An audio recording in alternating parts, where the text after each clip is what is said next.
The Desire of Ages. Chapter 46. He was transfigured. This chapter is based on Matthew 17, Mark 9, and Luke 9. Evening is drawing on as Jesus calls to his side three of his disciples, Peter, James, and John, and leads them across the fields and far up a rugged path to a lonely mountainside. The Savior and his disciples have spent the day in traveling and teaching, and the mountain climb adds to their weariness. Christ has lifted burdens from mind and body of many sufferers. He has sent the thrill of life through their enfeebled frames. But he also is compassed with humanity, and with his disciples he's wearied with the ascent. The light of the setting sun lingers on the mountaintop and gilds with its fading glory the path they are traveling. But soon the light dies out from hill as well as valley. The sun disappears behind the western horizon, and the solitary travelers are wrapped in the darkness of night. The gloom of their surroundings seems in harmony with their sorrowful lives, around which the clouds are gathering and thickening. The disciples do not venture to ask Christ whither he is going, or for what purpose.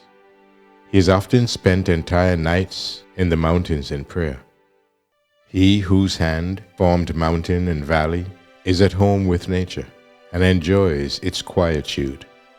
The disciples follow where Christ leads the way, yet they wonder why their master should lead them up this toilsome ascent when they are weary and when he too is in need of rest.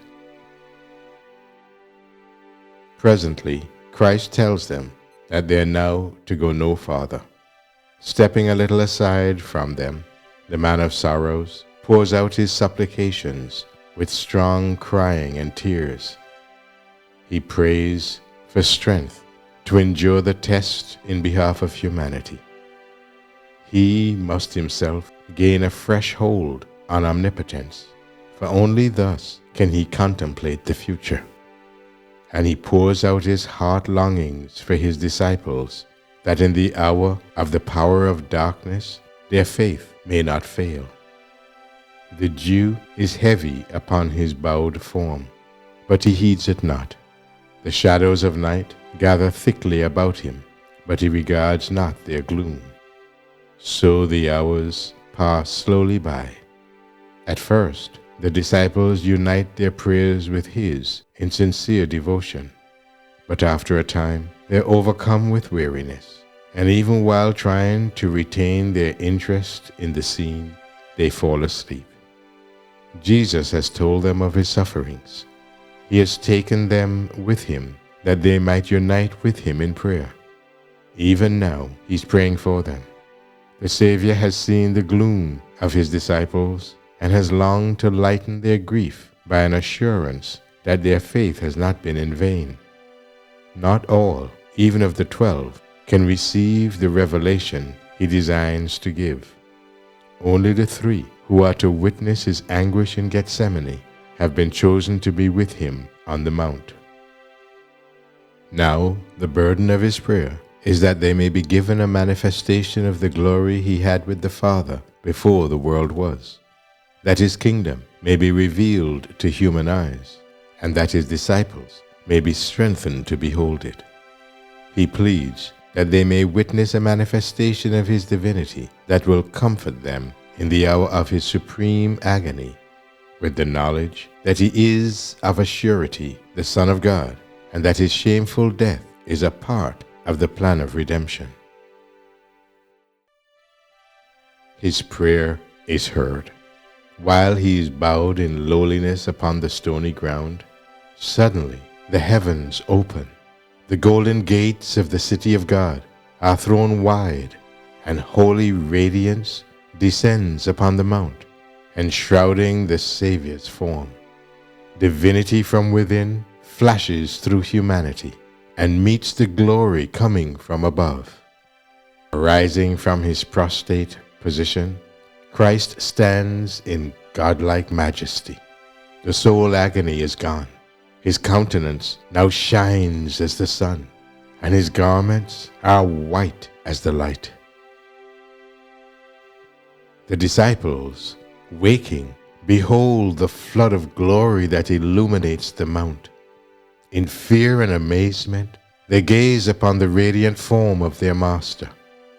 As they become able to endure the wondrous light, they see that Jesus is not alone.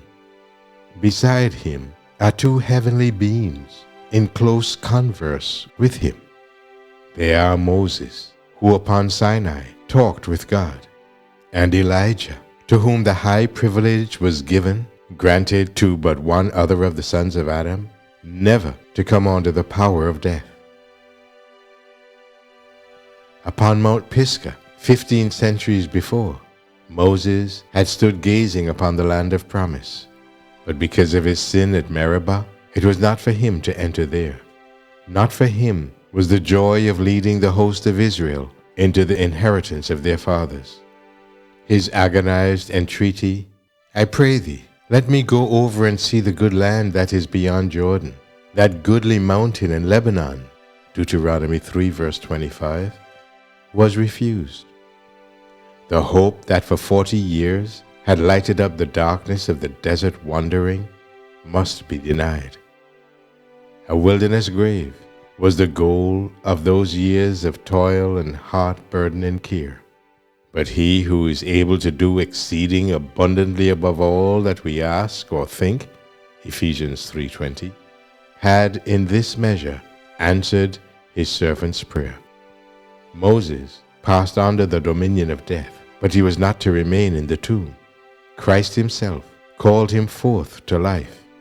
Satan the tempter had claimed the body of Moses because of his sin, but Christ the Savior brought him forth from the grave. Jude 9. Moses upon the Mount of Transfiguration was a witness to Christ's victory over sin and death. He represented those who shall come forth from the grave at the resurrection of the just. Elijah, who had been translated to heaven without seeing death, represented those who will be living upon the earth at Christ's second coming, and who will be changed in a moment, in the twinkling of an eye, at the last trump, when this mortal must put on immortality, and this corruptible must put on incorruption. 1 Corinthians 15, verses 51 through 53. Jesus was clothed with the light of heaven, as he will appear when he shall come the second time without sin unto salvation. For he will come in the glory of his Father with the holy angels. Hebrews 9:28, Mark 8:38. The Savior's promise to the disciples was now fulfilled.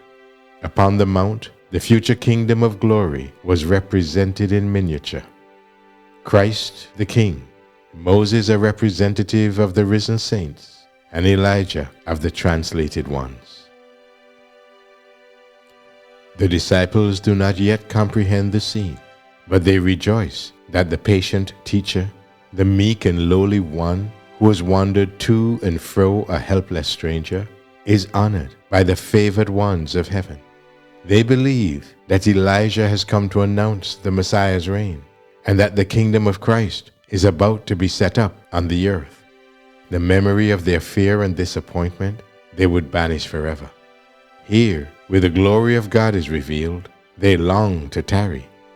Peter exclaims, "Master, it is good for us to be here, and let us make 3 tabernacles, one for thee, and one for Moses, and one for Elias." The disciples are confident that Moses and Elijah have been sent to protect their master and to establish his authority as king. But before the crown must come the cross. Not the inauguration of Christ as king, but the decease to be accomplished at Jerusalem is the subject of their conference with Jesus. Bearing the weakness of humanity and burdened with its sorrow and sin, Jesus walked alone in the midst of men. As the darkness of the coming trial pressed upon him, he was in loneliness of spirit, in a world that knew him not. Even his loved disciples, absorbed in their own doubt and sorrow and ambitious hopes, had not comprehended the mystery of his mission. He had dwelt amid the love and fellowship of heaven, but in the world that he had created, he was in solitude. Now heaven had sent its messengers to Jesus, not angels, but men who had endured suffering and sorrow, and who could sympathize with the Savior in the trial of his earthly life. Moses and Elijah had been co-laborers with Christ. They had shared his longing for the salvation of men. Moses had pleaded for Israel. Yet now, if thou wilt forgive their sin, and if not, blot me, I pray thee, out of the book which thou hast written. Exodus 32, verse 32. Elijah had known loneliness of spirit, as for 3 years and a half of famine, he had borne the burden of the nation's hatred and its woe. Alone, he had stood for God upon Mount Carmel. Alone, he had fled to the desert in anguish and despair. These men, chosen above every angel round the throne, had come to commune with Jesus concerning the scenes of his suffering, and to comfort him with the assurance of the sympathy of heaven. The hope of the world, the salvation of every human being, was the burden of their interview. Through being overcome with sleep, the disciples heard little of what passed between Christ and the heavenly messengers. Failing to watch and pray, they had not received that which God desired to give them, a knowledge of the sufferings of Christ and the glory that should follow. They lost the blessing that might have been theirs through sharing his self-sacrifice. Slow of heart to believe were these disciples, little appreciative of the treasure with which heaven sought to enrich them. Yet they received great light. They were assured that all heaven knew of the sin of the Jewish nation in rejecting Christ. They were given a clearer insight into the work of the Redeemer. They saw with their eyes and heard with their ears things that were beyond the comprehension of man. They were eyewitnesses of his majesty, 2 Peter 1, verse 16.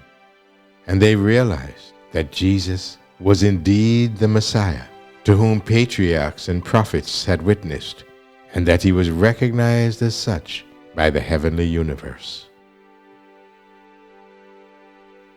While they were still gazing on the scene upon the mount, a bright cloud overshadowed them, and behold, a voice out of the cloud which said, "This is my beloved Son, in whom I am well pleased. Hear ye him." As they beheld the cloud of glory, brighter than that which went before the tribes of Israel in the wilderness, as they heard the voice of God speak in awful majesty that caused the mountain to tremble, the disciples fell smitten to the earth. They remained prostrate, their faces hidden, till Jesus came near and touched them, dispelling their fears with his well-known voice. "Arise, and be not afraid." Venturing to lift up their eyes, they saw that the heavenly glory had passed away. The forms of Moses and Elijah had disappeared. They were upon the mount, alone with Jesus. The end of chapter 46 of The Desire of Ages.